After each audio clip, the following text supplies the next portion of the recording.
Apa hukumnya jika seorang sudah bercerai masih berdua-duaan dalam kamar?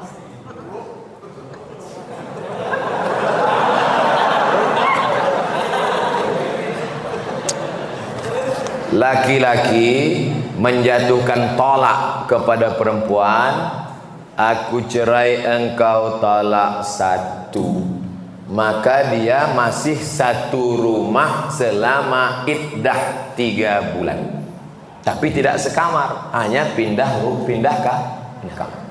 Ku talak engkau talak satu, kau pergi kamar sana, aku kamar sini. Pas malam tuh hujan, tinggal ketuk aja, I back to you my dear. Tapi ingat, sudah terhitung talak satu. Yang tak boleh balik itu talak 3.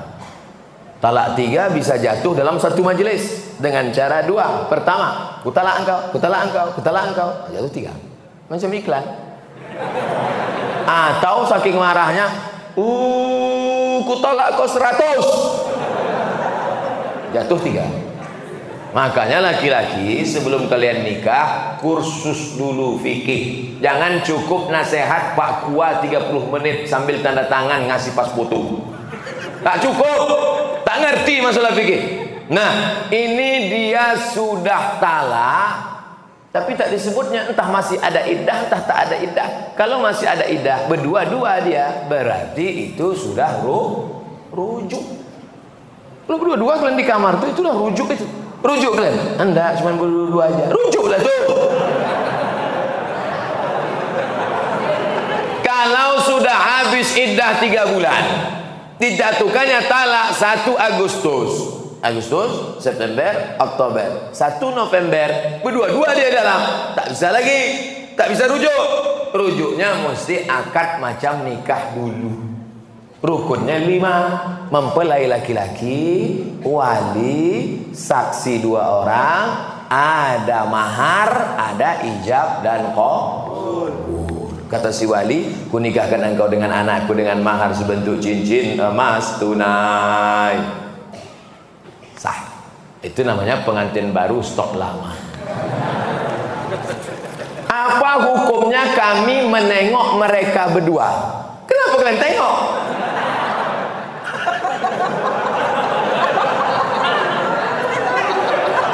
Man ra'a minkum mungkaran, siapa di antara kalian menengok kemungkaran, falyughayyirhu biyadihi, robah dengan tangan.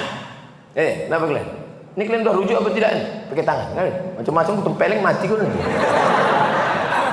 Fa illam yastati, kalau tak sanggup dengan tangan, fa bilisani, dengan lidah. Kalian kenapa berdua-dua ni? Ada iddah atau rujuk atau macam mana kalian ni? Kami dah rujuk, Pak. Kenapa tak ngasih tahu? Segan kami, Pak. Tak sanggup dengan lidah, fabi qalbi. Rupanya dia preman, bertatu, anting-antingnya aja sebesar lubang hidung. Tak berani dengan tangan, tak berani dengan lidah. Diam aja lah, macam orang pau.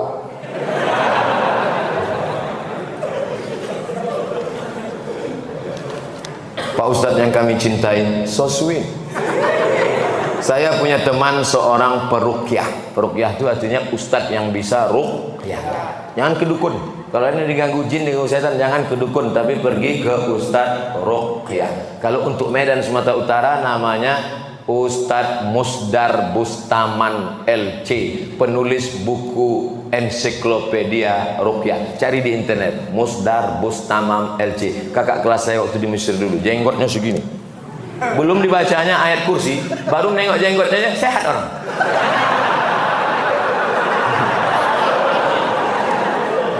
Tak percaya, coba jumpain. Tapi saya menengok dia jarang sholat, berarti dukun. Apalagi sholat berjamaah. Apakah setiap bacaan yang dibacanya mendapat keberkahan Pak Ustadz? Maka casingnya ruqyah, tapi isinya berkawan dengan jin. Idza ra'aitar rajul, ini kata ulama tasawuf. Idza ra'aitar rajul, kalau kau tengok ada orang yatiru fil hawa, bisa terbang di atas awan, yamsi 'alal ma', berjalan di atas air, terbang di atas awan, berjalan di atas air, jangan kau sangka dia wali Allah, tapi tengok bagaimana dia melaksanakan perintah Allah.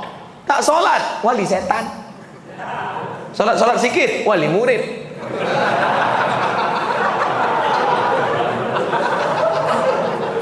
Jangan terpukau karena aneh-anehnya bisa dihilangkannya Pak Ustaz.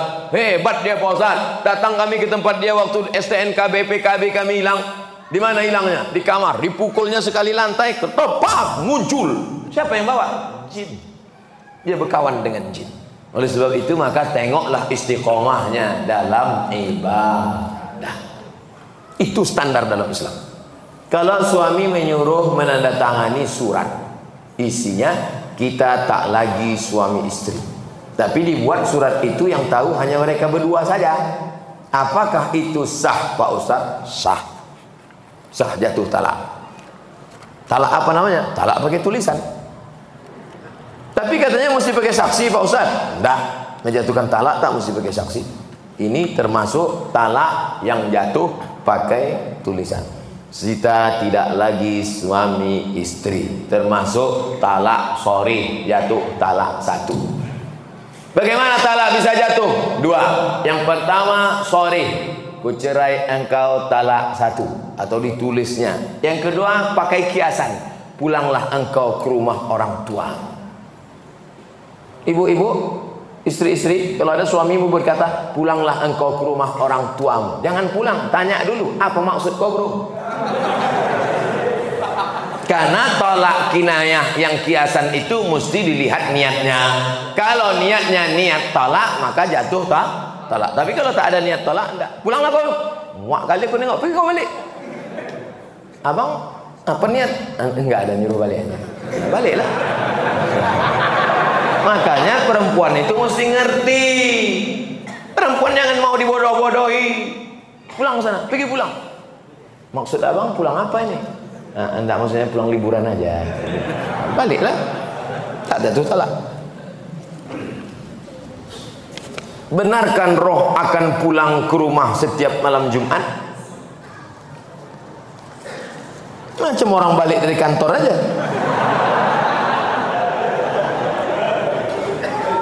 Roh itu tempatnya tiga. Buka judul kitabnya Roh. Nama penulisnya Ibnu Qayyim Al-Jauziyah. Yang pertama letak roh orang baik-baik tempatnya Illiyin. Ruh orang yang jahat-jahat tempatnya Sijjin. Yang ketiga, Allah kuasa mengendalikan ruh. Ruh bisa balik, ruh bisa masuk ke kubur, ruh bisa merasakan azab kubur, ruh bisa menengok orang ziarah. Tapi kita tak tahu kapan dia baliknya, harinya, segala macam. Kalau ada yang mengatakan roh balik hari Jumat, bukan hadis Nabi, tapi pendapat ulama, ijtihad ulama. Tapi pendapat yang kuat bahwa roh itu tiga. Pertama, ditempatkan di Illiyin. Yang kedua, yang jahat-jahat di Sijjin. Yang ketiga, ada saatnya Allah Maha Kuasa menempatkan dia di mana. Seandainya nanti tiba-tiba waktu Abdul Somad meninggal, ada jamaah masjid Al-Muslimin kerasukan. Dipanggillah Ustaz Musdar Ruqyah. Allahu la ilaha qayyum la ta'khudhuhu sinatun wa la naum. Aku Abdul Somad. Betul kau nih, kata Ustaz Musdar. Kita sama-sama di Mesir dulu. Betul, jangan tanya lagi. Kalau memang betul, pernah ceramah dulu di Masjid Al-Muslimin? Pernah. Hari apa tuh? Hari Senin malam Selasa tanggal 26 malam 27. Dia, maka itu bukan roh Abdul Somad, tapi jin qarin. Karena setiap kita yang lahir ini ada jin pendamping yang ikut waktu kita lahir. Jin saya ikut nih, maka ketika saya mati dia tak mati, dia hidup. Dia tahu kemana jadwal-jadwal saya. Bisa ditirunya suara saya. Kalau memang betul kau Ustaz Somad, coba ceramah. Assalamualaikum. Dia nih, bukan. Itu bukan roh, karena roh tak bisa dipanggil. Kalau bisalah roh dipanggil, maka bisalah dipanggil roh Nabi Muhammad SAW untuk ditanya mana hadis sahih, mana hadis dhaif, mana hadis palsu. Oleh sebab itu maka jangan mudah dengan nanti datang penipu-penipu yang mengaku bisa memanggil roh si fulan, emang jelangkung. Jelangkung jelangsik, datang tak diuntang, balik tak dijemput, keranjang arang. Yang ketawa berarti udah tua. Anak-anak sekarang mana dia tahu? Dulu kamu zaman-zaman porkas. Tahu juga Ustaz. Enggak, saya tak pernah manggil. Ustaz, sebenarnya berapa kali Nabi Muhammad haji dan umrah? Pindah dari kota Makkah ke kota Madinah Al-Munawwarah. Tahun 1 tak ada, tahun 2 tak ada, tahun 3 tak ada, tahun 4 tak ada, tahun 5 tak ada, tahun 6 mimpi sahabat. Pas paginya, ya Rasulullah, ya, malam tadi aku mimpi. Apa mimpimu? Malam tadi aku mimpi kita melihat Nabi bercerita, sahabat pun meyakini. Malam tadi aku mimpi melihat kita tawaf, sa'i dan tahallul. Berarti itu wahyu dari Allah Subhanahu wa taala. Maka kalau begitu mari kita ke Makkah. Mereka pun ramai-ramai menuju Makkah untuk melaksanakan umrah. Tapi sampai di Hudaybiyah, Hudaybiyah ini 22 km sebelum masuk Makkah, dihadang oleh kafir Quraisy, tak jadi masuk. Maka disebut umrah itu umrah tak terlaksana, diqadha tahun ke-7. Maka Nabi umrah 4 kali, tahun ke-6, tahun ke-7, tahun ke-8 pembebasan kota Makkah, tahun ke-10 saat melaksanakan haji wada. Umrah 4 kali, haji 1 kali.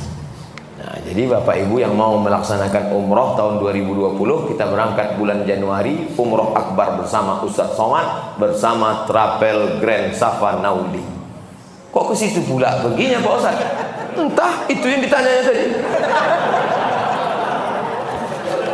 Saya umrah setahun sekali aja, tak pernah pergi tiap bulan, sekali, bulan Januari saja. Kenapa Ustaz pilih bulan Januari? Dingin, saya tak tahan panas. Panas menggelitar jantung. Haji Pak Ustaz, haji Nabi sekali aja. Bapak Ibu yang sudah haji jangan pergi haji lagi. Berapa biaya pergi haji? ONH plus 100 juta. Bagus buatkan kelas untuk anak yatim. Assalamualaikum. Waalaikumsalam. Ini kenapa anak yatim banyak betul di panti ini? Tak ada kelas Pak Haji. Berapa biaya buat kelas 1? 100 juta. Buatkan. Duitnya Pak Haji, nanti kita cari. Kasihlah duit itu. Satu kelas 100 juta. Itulah yang akan menolong di hadapan Allah SWT. Bolak balik pergi ke Makkah, haji tiap-tiap tahun. Ini tolong anak fakir miskin, celananya koyak, tak bisa membayar uang sekolah. Maka haji sekali saja, sisanya gunakan untuk menolong orang-orang susah. Setuju? Tak setuju pun tak apa-apa. Tapi tengok aja lah. Ustaz, kenapa bulan Islam itu diawali dengan bulan Muharram? Padahal Nabi kan hijrahnya di bulan Safar. Wah, menjebak ini ah.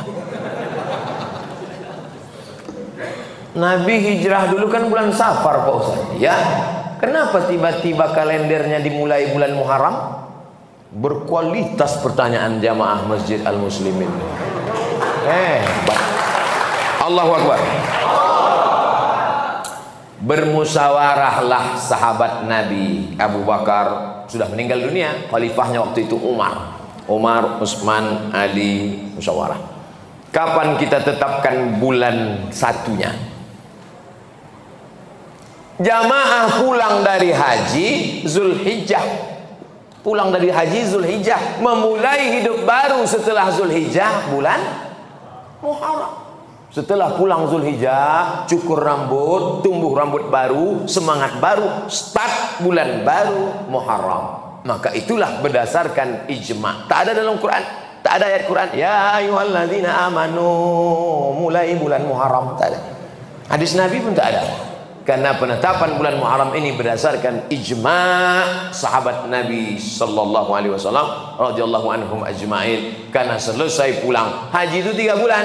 Berangkat bulan Syawal, di Makkah bulan Zulqa'dah masuk Zulhijjah, habis wukuf di padang Arafah, mabit di Muzdalifah, Mina 3 hari, habis itu pulang ke kampung halaman, start bulan pertama Muharram, maka ditetapkanlah penetapan awal kalender Islam 1 Muharram pada masa pemerintahan Umar bin Khattab.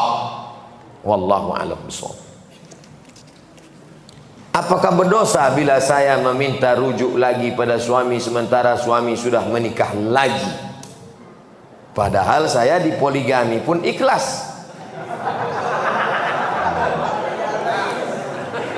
Saya ulang dari bala. Apakah berdosa bila saya meminta rujuk lagi? Rupanya bapak ini diceraikannya istrinya. Setelah cerai, nikah dia dengan perempuan. Setelah itu datang bini pertama minta rujuk balik. Dan dia mau dipoligami. Dulu di status dia bini pertama, sekarang dia jadi bini kedua. Saya dipoligami pun ikhlas. Tak ada masalah kalau gitu. Di mana letak masalahnya? Istri dia tak mau.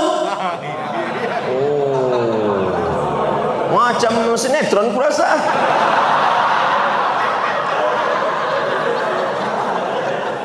Istri dia tak mau dipoligami. Bagaimana menurut Ustadz? Apakah tindakan saya berdosa? Tindakan ibu tidak berdosa, karena ibu bukan pelakor pengganggu laki orang. Tergantung bapak nih, gentleman tak dia? Kalau dia bersikap, kata dia, kau balik, yang ini tetap. Tapi kalau dia takut, termasuk anggota istri, ikatan suami takut istri, maka tak jadilah. Nah, ini tergantung kepada si bapak ini. Ibu tak berdosa selama ibu tak melakukan perbuatan haram, tidak melakukan perbuatan maksiat. Nyamplok di WA dia tiap hari, bang, jadi kita balik. Jangan ganggu-ganggu dia, jangan goda-goda dia. Tapi bahwa dia mau balik, berani dia, maka tapi tidak semudah itu. Karena di Indonesia tidak boleh laki-laki menikah tanpa ada surat izin dari istri pertama. Ibu dianggap bukan istri pertama karena sudah lepas, maka istrinya yang sekarang ini yang pertama. Maka kalau kalian mau menikah, mesti ada surat izin dari ini, tanda tangan matre 6.000. Makanya ibu-ibu sebelum tidur malam pastikan keliling tempat tidur itu tak ada matre 6.000.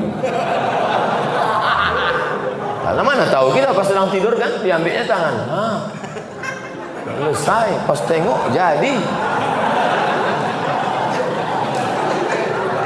Hati-hati aja, bukan saya nakut-nakuti. Dalam keluarga ada anak laki-laki yang tak meyakini tahlilan 40 hari, 100 hari dan sebagainya pada orang tua yang sudah mati meninggal dunia. Karena acara tersebut pada ajaran Hindu, kata anak tersebut. Pada saat ada acara itu anak laki-laki itu selalu pergi. Mau hujan,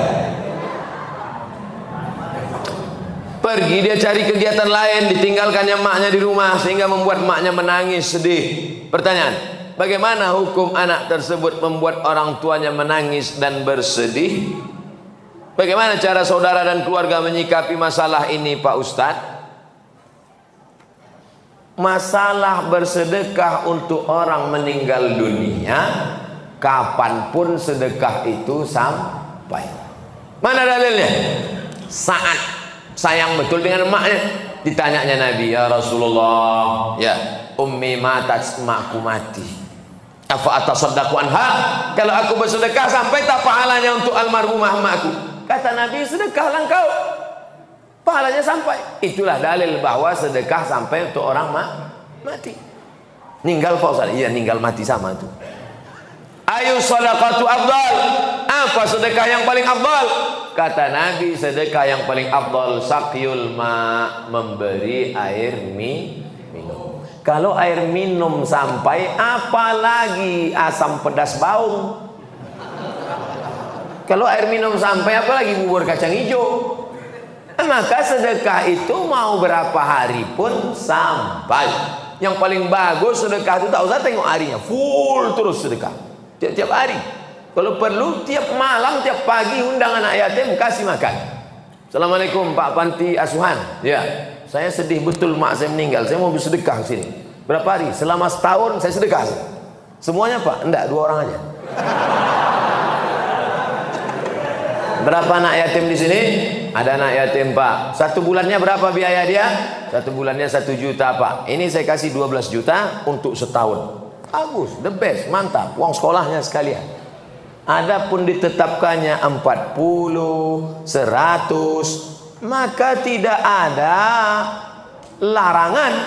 Boleh dia laksanakan. Mau 99, mau 100, mau 200. Kenapa? Karena di dalamnya ada unsur bersedekah membagi. Tapi kalau dia buat keyakinan, siapa yang lewat dari 100 maka tak ada pahalanya. Siapa yang ngasih pas hari 100 maka dijauhkan dari azab neraka 100 km. Nah itu tak ada dalilnya. Tapi kalau dia tak ada berdalil, hanya membuat berbagi begitu saja. Oleh sebab itu maka ini masalahnya umum. Kalau mau bersedekah, bersedekah, berbagi, baca tahlil, baca zikir, baca yasin. Isi tahlil itu apa? 5. Isi tahlil itu 5. Yang pertama doa. Allahumma firlahu warhamhu wa'afihi wa'fu anhu. Doa sampai. Mana dalil bahwa doa itu sampai? Kalau lewat di kuburan, mulut jangan diam saja. Lewat di kubur baca doa. Apa doa lewat kubur? Assalamualaikum ya alad diyar minal mu'minin wa inna insyaallah bikum lahiqun yarhimullahul mustaqdimin wal mustakhirin nas'alullah wa lakumul afiyah. Itu dalil bahwa doa sampai. Yang kedua, kasih makanan.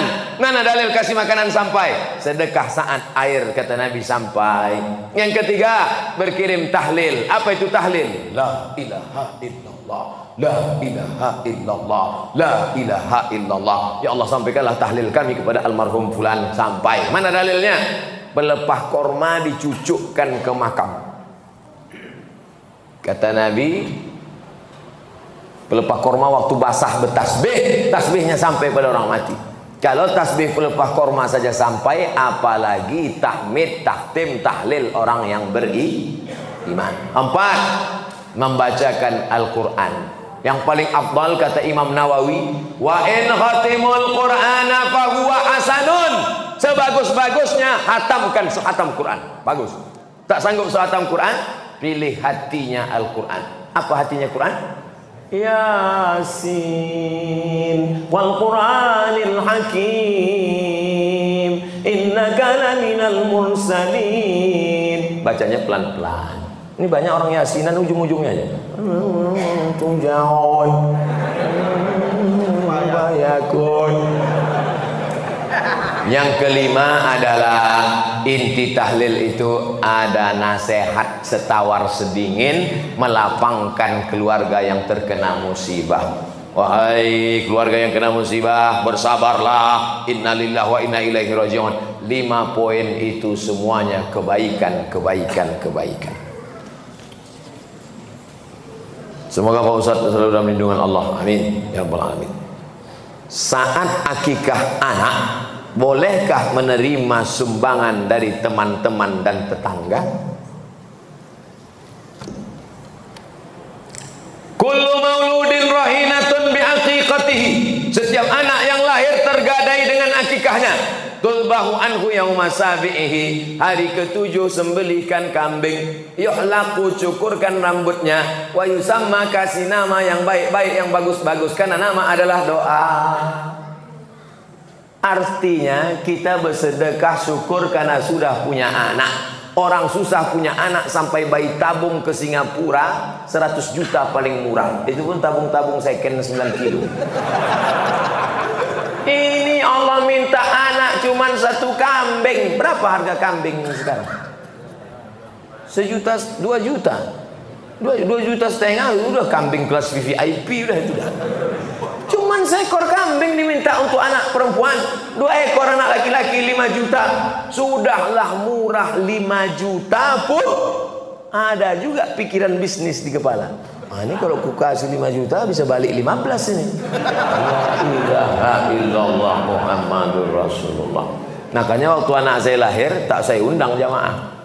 Karena kalau saya undang jamaah nanti dia pasti bawa kado ngasih itu ini. Saya potong aja kambing, undang tetangga-tetangga dekat rumah, makan, habiskan semua, bantai, selesai. Karena kalau diundang orang marhaban itu ini datang dia, mau kita tolak banyak pula duit itu kan.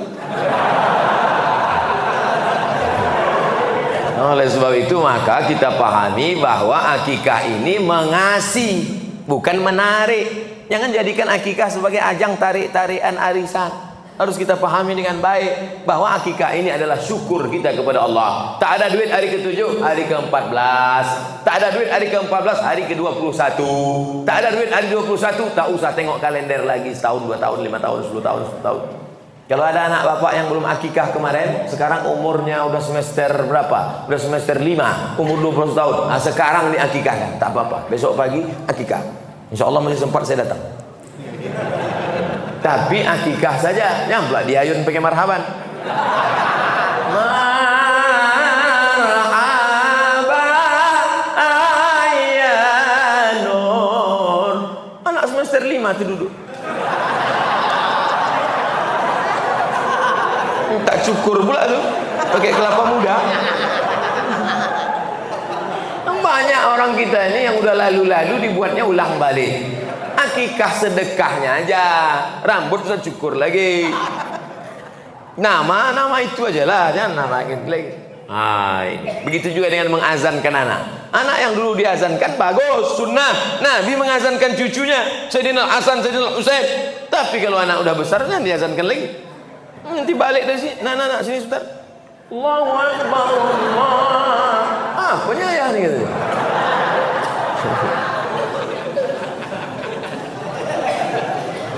Saya ingin tanya Pak Ustaz, dana infak di masjid boleh tak kita pakai untuk menyantuni anak yatim?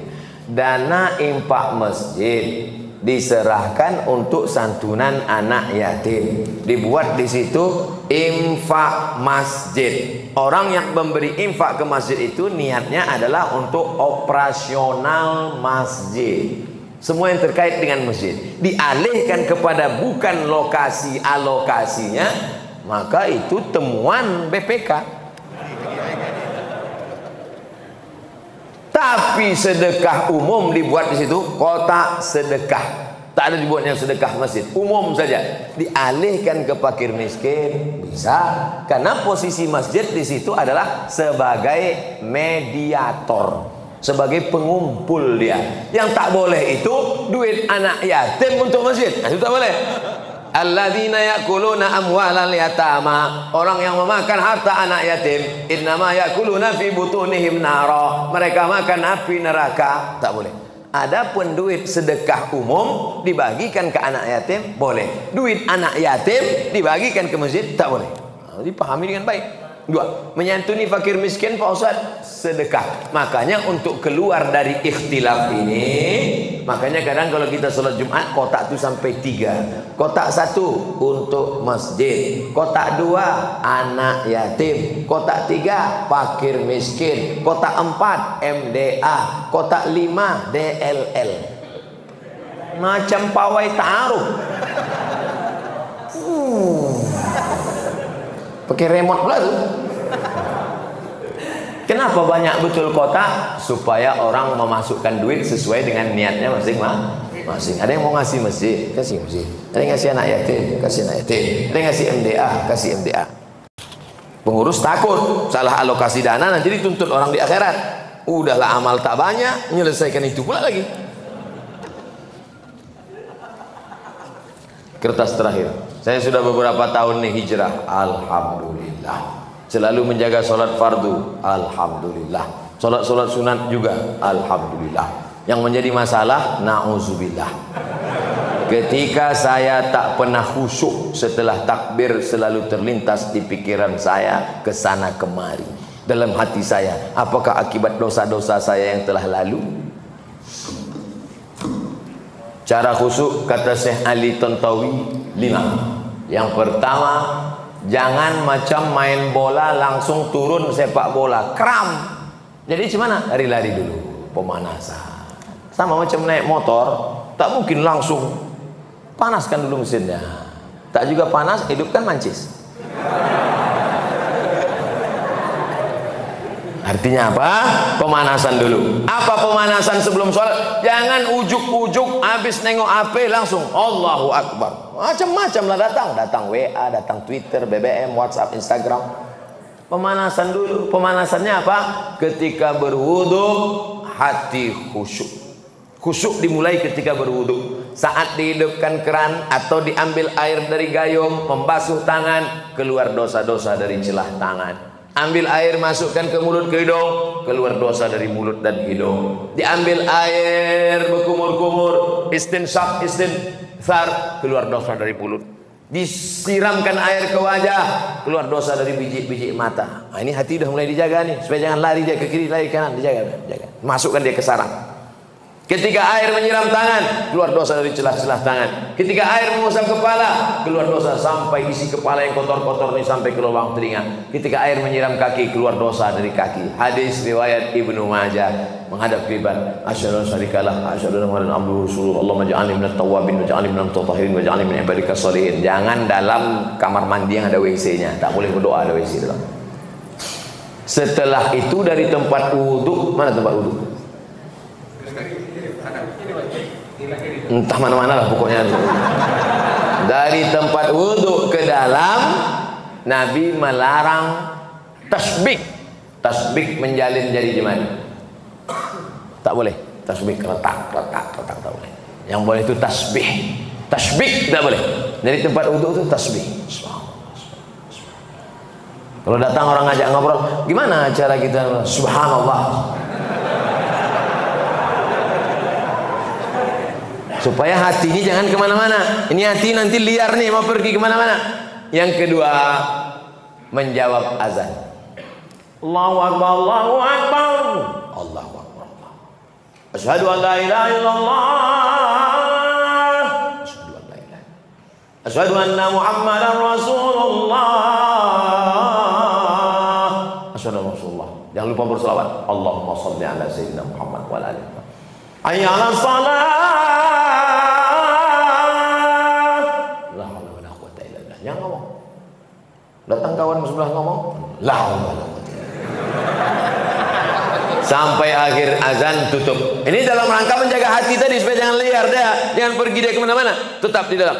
Allahumma rabb hadhihi ad-da'wati at-tammati was-salati al-qa'imah ati sayyidina Muhammadan al-wasilata wal-fadilah was-sharafata al-'anti ar-rafi'ah wa wafallahu maqama mahmud alladhi wa'atta innaka la tukhliful mi'ad. Barulah masuk pemanasan yang ketiga, salat sunnah qabliyah.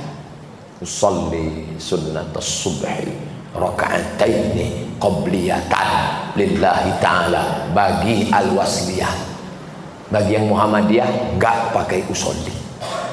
Allahu Akbar. Sejalan antara takbir dengan niat. Di awal, bar di ujung, disitulah nama solatnya, rokaatnya, adaannya, makmumannya, imamannya, dari A sampai bar. Usolli fardhu subhi rakaataini adaan makmuman lillahi ta'ala. Allahu Akbar. Bagi al-wasliyah, karena al-wasliyah pakai mazhab Syafi'i. Muhammadiyah enggak. Muhammadiyah takbirnya pendek aja. Allahu Akbar. Kapan orang Muhammadiyah itu berniat? Sebelum takbiratul ihram. Yang berniat sebelum takbiratul ihram sah. Yang berniat di dalam takbiratul ihram sah. Yang tak sah udah takbir baru dia niat. Allahu Akbar. Qabliyah apa subuh? Qabliyah aja lah. Yang berniat sebelum takbiratul ihram sah, berniat di dalam takbiratul ihram sah. Mazhab Syafi'i berniat di dalam takbiratul ihram, namanya muqaranah, sejalan antara takbir dan niat. Allahu Akbar, menguatkan dalam hati. Yang keempat, fahami apa yang dibaca, bukan menghafal terjemah. Allahu Akbar kabira walhamdulillahi katsira wa subhanallahi bukratan wa asila. Kalau Muhammadiyah, Allahumma ba'id baini wa baina khataayaya kama ba'adta bainal masyriqi wal maghrib. Yang baru taubat belum hafal, diam aja. Iftitah tak wajib, langsung Al-Fatihah. Nyamplak sebut aku belum hafal, batal. Karena kalau mengucapkan lafaz lain dari bahasa Arab batal. Lalu kemudian apa? Yang kelima, mulut melafazkan, bergerak. Ya Khabbab, ada sahabat Nabi namanya Khabbab ibn al-Arth. Ya Khabbab, ya. Nabi Muhammad itu kalau sholat mulutnya bergerak atau diam? Nabi kalau sholat mulutnya bergerak. Dari mana kau tahu? Bittirabi lihyatih, ku tengok jenggotnya bergoyang. Alhamdulillah Ar-Rahman Ar-Rahim Maliki Yaumiddin Iyyaka na'budu. Ini ada orang sekarang sholat diam aja mulutnya.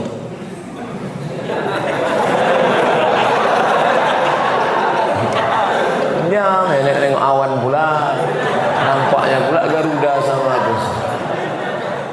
Dia lampu mak cantik juga lampu. Mata tetap di tempat sujud. Salat ini sama macam orang naik motor. Kadang-kadang agak-agak lari dia ke pinggir, naikkan ke tengah balik. Kadang-kadang agak naik-naik ke trotoar sedikit, luruskan balik. Begitu juga yang salat ini. Bismillahirrahmanirrahim. Mulut baca, connect ke hati. Alhamdulillah Rabbil Alamin. Ar-Rahman Ar-Rahim Maliki Yaumiddin Iyyaka na'budu wa iyyaka nasta'in Ihdinas siratal mustaqim Siratal ladzina an'amta 'alaihim ghairil maghdubi 'alaihim waladdallin amin. Bismillahirrahmanirrahim. Cari ayat apa yang sesuai. Qul huwallahu ahad. Lam yalid wa lam yulad. Allahu akbar. Subhan rabbil azim wa bihamdi. Subhan rabbil azim. Sami Allahu liman hamidah. Rabbana wa lakal hamd. Mil'us samawati wal ardi mil'u ma syi'ta min syai'in ba'd. Allahu akbar. Juru antara sujud. Rabbi firli warhamni wajburni warfa'ni warzuqni wahdini wa'afini wa'afani. Satu tasyahud. At-tahiyyatul mubarakatus salawatut thayyibatul lillah. Assalamu alayka ayyuhan nabi wa rahmatullahi wa barakatuh. Mulut baca, hati connect. Udah agak connect. Udah agak jauh lagi, connect kan balik. Udah agak jauh lagi, connect kan balik. Jangan udah agak jauh, sempat pula main-main game. Apakah kalau kita sholat itu kita kehilangan kesadaran? Nah, ini perlu diluruskan. Jangan bayangkan sahabat Nabi itu dulu kalau sudah sholat, saya Pak Ustaz, kalau saya sudah sholat itu rasanya terbang saya entah kemana. Berarti kau diculik jin. Imamnya Abu Bakar. Maaf, saya belakang. Ini imam. Rumah Nabi sebelah kanan. Taman Raudhah. Rumah Nabi sebelah kanan. Rumah Nabi sebelah kiri. Imam depan, Nabi sebelah kiri. Waktu itu Nabi sakit di kamar. Maka diangkat jadi imam Abu Bakar. Abu Bakar jadi imam. Ketika sedang sholat, datang Nabi. Pas sedang sholat, sahabat memukul tangan. Sahabat memukul tangan. Kenapa sahabat mukul tangan? Ngasih tahu Abu Bakar Nabi dah datang. Karena tak boleh ngomong, tak boleh bilang Abu Bakar ada Nabi datang. Apa pelajaran dari sini? Apakah sahabat itu sadar Nabi datang atau tak sadar? Sadar. Jadi kalau ada orang mengatakan, aku kalau sudah sholat hilang rasanya semua. Kau kalau bohong jangan gitu kali. Sedangkan sahabat Nabi sembahyang sadar dia Nabi datang. Kau sahabat siapa? Kalau mau bohong ya agak-agak masuk akal lah sedikit. Ini kadang orang ini mengada-ngada. Sahabat Nabi sadar. Itu dalil. Dalil yang kedua, Nabi jadi imam. Waktu Nabi masih sehat, Nabi jadi imam. Ketika waktu itu lantai Masjid Nabawi belum ada karpetnya. Nabi jadi imam sholat. Pas Nabi sedang sholat, dibuka Nabi selop. Nabi sholat pakai selop. Dibuka Nabi selop. Menengok Nabi buka selop, semua sahabat yang jadi makmum buka selop. Assalamualaikum warahmatullahi. Ditengok Nabi selop berserak-serak belakang. Kata Nabi, kenapa kalian buka selop? Kami tengok engkau buka selop ya Rasulullah. Sadarkah sahabat waktu Nabi sholat itu Nabi buka selop? Sadar, maka mereka buka. Kenapa Nabi buka? Ya Rasulullah, kenapa kau buka selop? Aku buka selop, tadi Jibril datang ngasih tahu di selopku ada najis. Selop kalian tak ada najis, kenapa kalian buka? Apa pelajaran dari sini? Bahwa sahabat Nabi itu tak pakai tanya-tanya, sami'na wa ta'na. Tapi ada pelajaran lain. Fikih hadis, memahami hadis ini, bahwa sahabat memahami, sadar dengan penuh kesadaran bahwa Nabi buka selop di depan. Riwayat ketiga, sujud. Allahu Akbar. Lama sujud, tak macam biasa. Lama sujud. Setelah itu bangkit Nabi. Allahu Akbar. Rupanya cucunya naik ke tengkuk. Sadarkah Nabi naik cucunya ke tengkuk? Sadar. Kalau tak sadar bangkit, itu jatuh lah cucu. Nah, jadi kalau ada orang mengatakan tak sadar, kita tetap dengan kesadaran, tapi kita jaga yang 5 tadi. Cawannya kita siapkan, tapi air. Cawan itu kaedahnya. Khusyuk itu airnya. Airnya, khusyuknya adalah pemberian Allah Subhanahu wa ta'ala. Makanya kita selalu minta berdoa, Allahumma ja'alna minal khashi'in, jadikan kami orang-orang yang khusyuk. Mudah-mudahan kita termasuk orang yang khusyuk insyaallah.